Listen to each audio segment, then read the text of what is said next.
ভক্তিস্থলত পৰিণত হ'ল নগাঁও বৰঘাটৰ পাথৰি তেলিয়াপুখুৰী পথাৰ। নগাঁৱৰ পাথৰি তেলিয়াপুখুৰী পথাৰত প্ৰয়াত সভাপতি মালিৰাম সোঁত, জয়াৰাম শইকীয়া আৰু বিজয় চন্দ্ৰ বৰা সমন্বয় ক্ষেত্ৰত আৰম্ভ হ'ল ৬ষ্ঠতম দক্ষিণ পূব বৰগঞা সমাজৰ ভাওনা সমাৰোহ। তিনিদিনীয়াকৈ অনুষ্ঠিত হোৱা অনুষ্ঠানৰ আজি শনিবাৰে দ্বিতীয় দিনৰ কাৰ্যসূচী মূল পতাকা পুৱা উত্তোলন কৰে নগাঁও পটদ্ৰা সমষ্টিৰ বিধায়ক ৰূপা শৰ্মাই। লগত সংগ দিয়ে ৰহা সমষ্টিৰ বিধায়ক শশীকান্ত দাসে।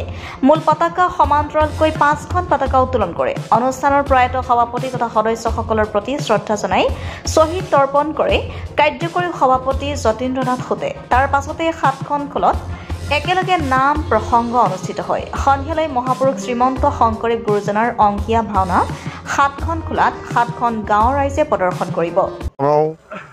বাৰেবাৰে সমাজৰ উদ্যোগত 6ষ্ঠতম ভাওনা সমাৰোহৰ আজি দ্বিতীয় দিনা আজি কাৰ্যসূচী ইতিমধ্যে আমাৰ আজি ধৰ্মধ্বজা উত্তোলন কৰা হ'ল। আমাৰ লগত একেলগে আমাৰ সতীৰ্থ বিধায়ক আমাৰ ৰহা সমষ্টিৰ শশীকান্ত দাস ডাঙৰীয়া আছিলে।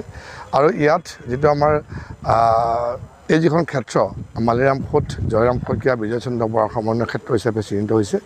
আৰু যি 6ষ্ঠতম ভাওনা সমাৰোহ ইয়াত উদযাপিত হৈছে দেখা পাইছে। খুব ইয়াত আপোনালোকে ইয়াৰ গোটেই যিটো অনুষ্ঠানটো 104খন গাঁও আছে, য'ত নেকি আমাৰ নিজ চহৰ মৌজা, পাখিমূৰীয়া মৌজা আৰু শিঙীয়াপুখুৰী মৌজা এটা সমন্বয়স্থল এই যি আমাৰ তেলিয়াপুখুৰী পাৰ।